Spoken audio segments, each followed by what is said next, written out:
Yeah, okay. Good evening, everyone. So today I'll be talking about services worship. Leitourgos.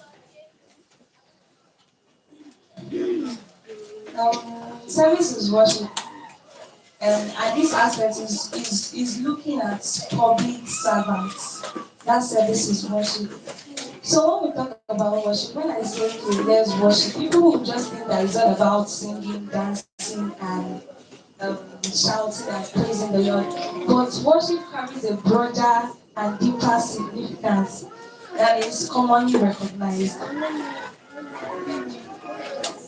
It means public costly service for the good of the community, doing sacred things that impact others officially for on behalf of God.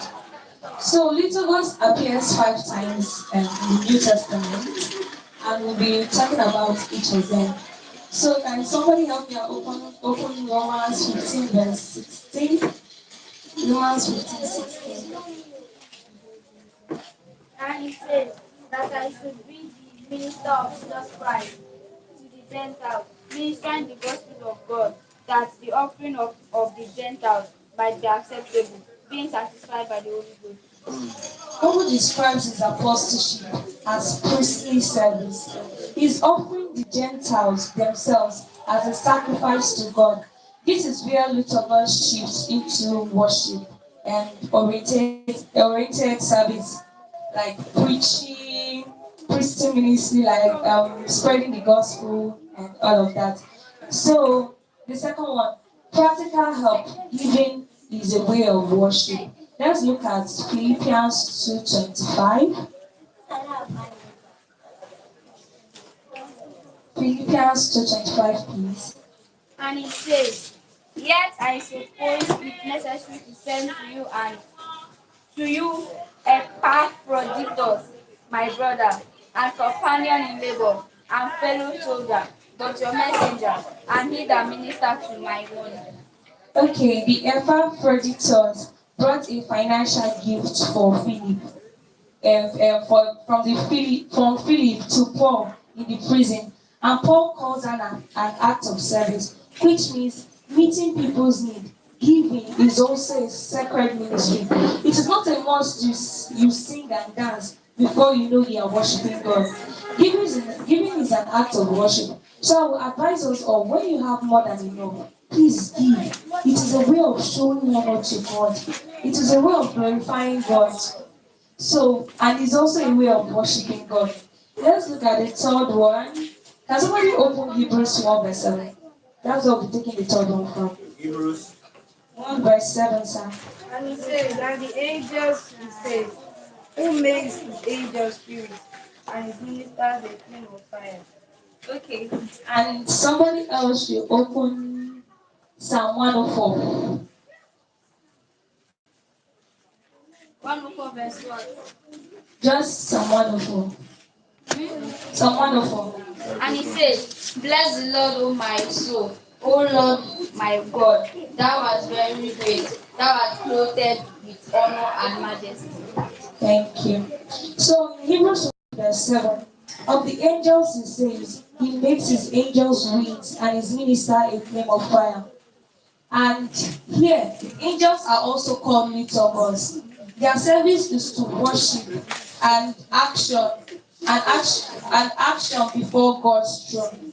This shows us that liturgos service is not limited to humans. It is a being God's work in His presence. You see, even angels are known as liturgos. So, can somebody open Romans 13 verse 6? That's where we'll be taking the fourth one. Yes, the third one, sorry. Romans 13 verse 6. And for this cause pay you tribute also, for they are God ministers, attending continually upon this very. So, Romans 13 verse 6. Paul uses liturgos for Roman government officials. That means service here is public. God ordains orders, keeping. Even secular authorities is framed as separate service when it works for good of the people. Let's take a look at what governments are doing, this road and all those stuff.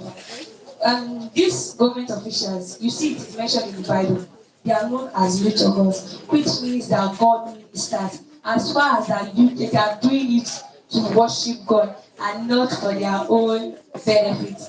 So let's look at Hebrews 8 verse 2. Ever wish your slides came with real research built in? With GenSpark AI slides, you just enter a topic and the AI pulls in Our own benefits. So let's look at Hebrews 8 verse 2.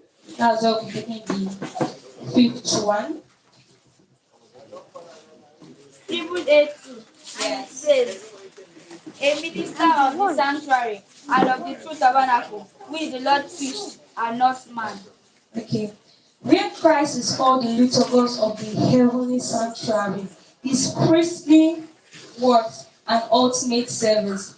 And this is where Leitourgos is highly mentioned, like it's highly used. Okay. When Jesus came to die for us at the cross, it's a public service, yes, because he died not for one person, he died for the sake of all of us.